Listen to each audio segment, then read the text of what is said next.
Watch Dogs 2. With Black Friday finally behind us, we can rest easy, pick up our injured and deceased loved ones from the hospital and morgue, and get ready for what's right around the corner. The grand event itself. That's right, Kwanzaa. But honestly guys, with Black Friday becoming a thing finally here in Ireland, I thought it would be appropriate to talk about one of the games I picked up during the big sale. And no, as much as I wish I could talk about Pokemon Moon, I don't have a 3DS capture, and I'm not gonna go around stealing other people's footage for an episode. So I give you the next best thing. This is Watch Dogs 2. It's alright. As you know, right, Christmas is the next big thing for most people. I know there's Hanukkah and others, but, you know, Christmas is what I know. And a lot of you are unsure whether or not to get this game or that game. I'm usually like this, and I'll ask friends based on experience of, like, what game do they think I should get, or what they think of a certain game that I'm talking about. And they're usually like, it's alright. And it's never good enough for me, you know? I know I'm selfish, it's not good enough for me, but, you know, what I decided I'm gonna do is give you the details of this game, as best as I can, you know? Just try and go into the details a little bit more than I did with the Bioshock thing. Unlike, maybe Before You Buy in the Dragon Ball Xenoverse 2 thing, where I didn't even go past the tutorial. Oh shit, and I called them out on it. Now, going into this game, I expected a lot off the bat, and I'll be honest with you, since there's been so many trailers hyping it up to be the next GTA, that's a tough bar they set for themselves right off the bat. Like, GTA had amazing controls, and it felt like a really satisfying story. But before we get into it, I'll tell you about the review. It's going to be spoiler-free. There's going to be nothing maybe except for maybe the first hour of gameplay, but if you feel uncomfortable with the first hour of gameplay being spoiled for you, I'd suggest leaving to find a different review. You know, there's going to be tons of them out there. The game begins with you, a pro hacker, being watched by Anonymous to potentially kill, injure, or permanently disable some security guards to break into a server building known as CTOS. The countrywide universal operating system that hackers just can't get enough of exploiting, it seems. If the first game is anything to go by, and if you know that, shame on you. I had to look that shit up. I'm not playing Watch Dogs 1, I don't want to punish myself. Like, fuck that shit. But anyway, once that's all said and done, they ask you to finally join their hot crew of 4. That's really just like a bunch of introverts that hate the government and, you know, sit in their basements with Doritos and Mountain Dew. Your character sticks out quite a lot, if I'm honest, but on a personal level, I can relate to the others more honestly. I'm pretty much an introvert. I don't leave the house very often, but that's just the way I am. Okay, so for the characters, you got Daft Punk, Token Black Guy, Crippling Anxiety, and Girl. In fairness, at least they all have a unique and quirky personality, but it's something it's unique in the sense that you've seen it 100 times over in 80s and 90s movies, but, you know, you haven't seen it modern times, I guess. That's really just my peeve about it. But there is a heavy 80s tone in this game, if I'm honest. But that's not inaccurate to what happens today. Like, when I think online personalities, I think, you know, a lot of them have the 80s aesthetic, the whole leafy intros and pyrocynicals, and I know I talk about those guys a lot, but they're just like the people I don't know, it's just weird. My stuff seems to revolve around them. It's just funny how they sort of like captured that essence in this game. Talking about your own character is really just secretly nerdy, but, you know, the cool, openly cool, outgoing sort. Kind of like that, you know, cousin Jimmy you have, you know, the one who seems to sort of always have cool shit going on, but secretly he's got crazy aspirations of being an accountant you'll never know about. No? That just me? Shit. Anyway, the point is, he's sort of the same as the others, but with a Batman mentality.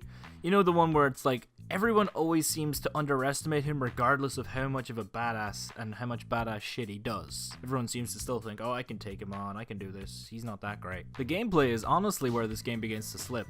Now for me, this is partially because I was expecting Grand Theft Auto levels, you know, the controls feeling satisfying, it's fun to drive around, albeit with slightly floaty cars, but if you lose control, you know, you feel like it's your fault.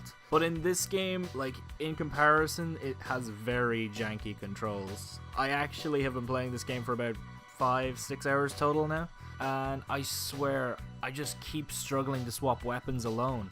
And as much as I love the emote feature, it needs to be disabled during combat, because the amount of times I have accidentally flirted with a security guard I'm trying to hide from is not okay. I'm trying to stay alive, game. I'm not trying to give my attacker a free ticket to shoot me in the dick. The driving has a similar problem. It's far too difficult to drift at speed. The cars don't get damaged realistically, the parts just seem to fly off at random. They're really asking, like, for you to do too much while you're driving as well. As I just mentioned, hacking in the game is very poorly mapped, and it feels like you should be able to do more. Granted, I'm aware that it's only the early parts of the game, and I'm sure there's more, hopefully, in the future sections, but I can't be positive. Though I do have to admit the traps you can set are fun. You can set traps to go off remotely, attract enemies, or just kill them, depending on, like, you know, the trap that you've just selected. It's very satisfying, and if I'm honest, like, you can't even do it at the start of the game. It just allows you to do it after about maybe, I think it's about 10-15 minutes into the game. But it's not too bad. Like, it's cool when you do it when you're not even in the area. Like, if you could just be somewhere else and then it just goes off and you're just like, yeah, I did that. Speaking of not being in the area, that brings me to another neat feature you can do while not in areas. Drones. So, I can go somewhere I want to be without having to actually go there, just sending a drone there. Obviously, these drones have limited range. The first drone to get it is on wheels, and the second one flies around. Both can hack, which is a really cool feature to use. Like, you know, it feels like, you know, you're able to just be crazy stealthy, but at the same time, you get to have fun with it. You know, that was an inventive and unique thing that they added to this game. The free roaming in this game is also fun too. Someone clearly spent a lot of time on that aspect of the game. All the NPCs have interesting stories, texts you can read on, calls you can listen in on to, and a lot of them have very unique personalities from what I've observed. There are a lot of these drop-off areas too that have money and research points inside to help you upgrade your arsenal. Honestly, the upgrade system is useful, but at the same time it makes you feel like you should be able to do a lot of those things at the start of the game. If you get me, it's like you're able to hack extra stuff and, I don't know, make your drones make noise and the like, you know? Which is a good thing and a bad thing depending on the perspective you have of these sort of things. Personally, I don't really like that feature, but, you know, I take what I can get. So, pretty much this is the end of the review, guys. I'm just gonna give my final thoughts and rating for the game. Sorry, perhaps if I didn't give enough details for you, feel free to ask me in the comments or whatever about the game to provide more information in future reviews. I do want you to know that, like, I listen to your requests for the future games to play and reviews, etc. But I'm only one guy, and I'm very broke, I should probably add. But I will try. I promise I'll try. Like, the one thing I do want to definitely do, because it's free, I want to get back to you guys. If you guys want to talk to me or do anything, that's fine. I don't mind talking to you guys. I'm obviously a small timer, so it's nice and easy to talk to me.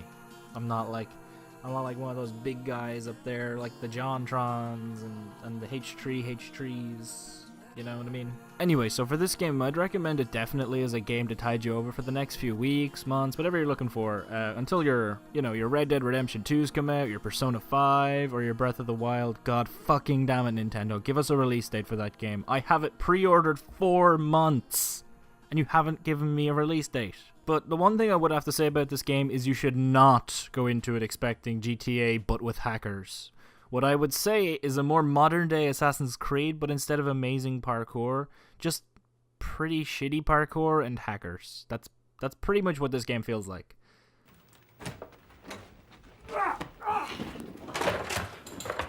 Parkour! Michael, parkour! Parkour! Jump over the camera. Jump over the camera.